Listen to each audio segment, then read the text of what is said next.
Bem, bom dia.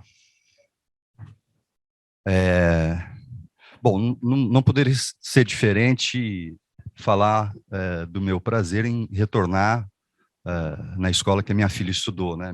Minha filha mais velha estudou aqui. Enfim, então eu tenho um carinho, evidentemente, por essa escola.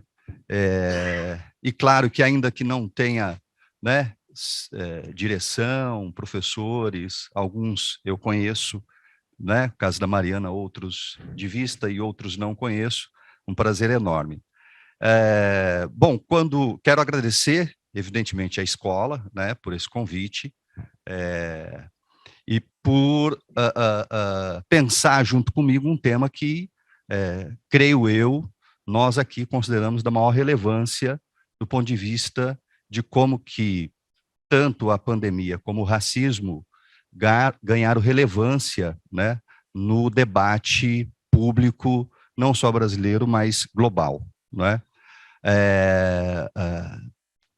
Eu acho que agradecer vocês e parabenizá-los por estar aqui no sábado de manhã, quando vocês poderiam já estar se organizando para ir almoçar, ver aí uma feijoada, um samba, curtir o sabadão, um sábado de sol bonito como esse. Mas, enfim, vocês se dispuseram a vir aqui e ouvir o que eu tenho para dizer, e espero também que isso seja motivo de uma conversa até aqui o final dessa atividade. Bom, eu começaria destacando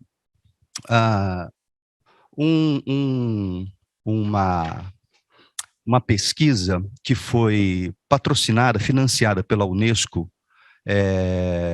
em 1951 e 1952, que envolveu alguns intelectuais brasileiros, negros e brancos, e alguns intelectuais particularmente franceses, né, os quais eu citaria Roger Bastide, que foi professor da USP, e entre os brasileiros eu citaria, né, aqueles que participaram direto ou indiretamente, Florestan Fernandes, Abdias do Nascimento e Guerreiro Ramos. Os dois últimos se assumiam, né, como intelectuais negros, como pessoas negras, e que, portanto, estavam, digamos assim, muito envolvidos e engajados em pensar o Brasil ali no início dos anos 50.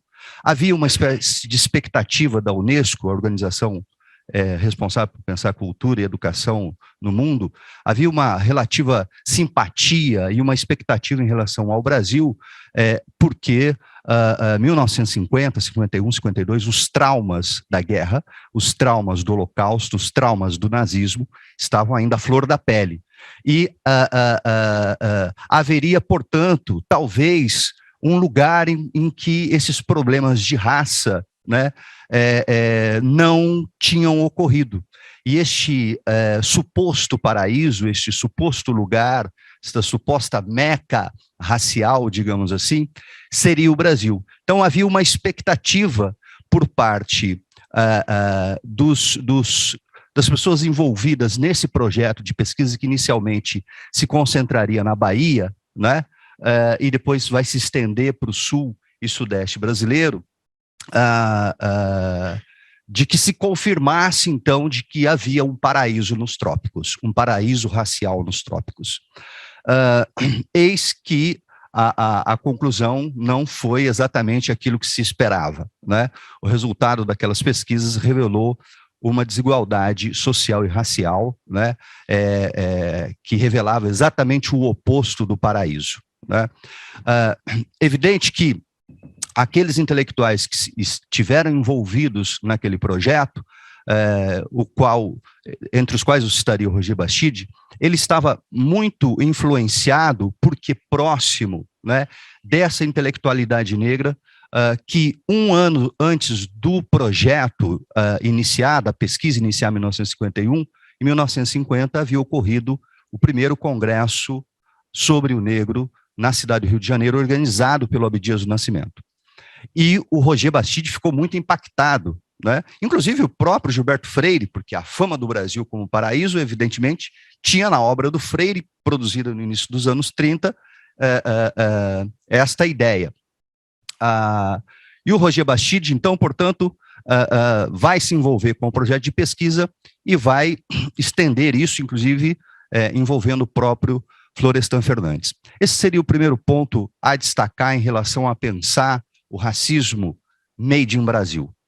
Tá certo? Quer dizer, a conclusão, o resultado daquela pesquisa revelou exatamente que nós tínhamos problemas de fundo do ponto de vista racial, que inclusive revelava que a abolição não havia sido concluída, ela era um projeto inconcluso. O abandono nas favelas do Rio de Janeiro, por exemplo, São Paulo, interior paulista, etc. Um segundo momento que eu destacaria é a publicação do livro do Abdias do Nascimento, O Genocídio do Negro Brasileiro, em 1978. Né? Ali é um momento que ele já está retornando ao Brasil, depois de um exílio, de um alto exílio nos Estados Unidos, em que ele vai lecionar a história do negro na Universidade de Nova York, enfim, e ele publica esse livro, O Genocídio do Negro Brasileiro, em 1978, portanto, já tem aí 44 anos, e como que este livro tem sido revisitado por uma geração de jovens negros hoje no Brasil, né, que elaboraram essa narrativa de que a juventude negra tem passado por uma experiência traumática de vigilância permanente, de vigilância sobre suas experiências, né, existenciais no Brasil. O que eu destacaria nesse livro? Ele digamos assim, ele já é candidato a clássico do pensamento social brasileiro, o Genocídio do Negro Brasileiro, ele já, eu diria que não é mais candidato, ele já é mesmo um clássico do pensamento social brasileiro, e ele evidentemente contrasta com outro clássico, que é o Casagrande Senzala. Né? Ainda que o Gilberto Freire nunca tenha dito que havia democracia racial no Brasil, é o Roger Bachide quem, lendo a obra do Freire, dirá isto. Esta ideia se propaga como pólvora e se transforma em ideologia da nacionalidade, né? Que seus germes já estão lá no período varguista, mas que o livro do Freire potencializa esta construção, tá certo? E isto se propaga mundialmente, inclusive já no início dos anos 50, a Unesco tem a expectativa de que havia um paraíso aqui. Pois bem, o Genocídio do Negro Brasileiro, portanto, é uma espécie de clássico que contrasta com o Casagrande, porque ali, evidentemente, ele reinterpreta a história do Brasil sob um outro prisma, sob o prisma do quão foi violenta a escravidão brasileira, tá certo?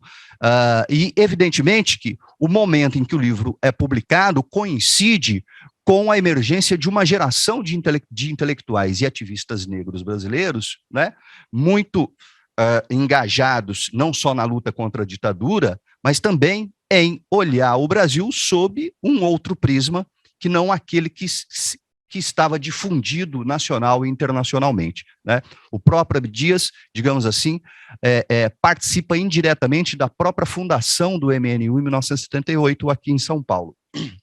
Eu, ouvindo um jornalista e escritor de literatura que se chama Oswaldo Faustino, inclusive trabalhou no Estadão, enfim, um escritor, ele me conta a história dos bastidores da fundação do Movimento Negro. E quando a coisa estava para ser, né, bater o martelo, o Abdias do Nascimento do Rio de Janeiro faz uma ligação dizendo assim: eu estou junto com vocês.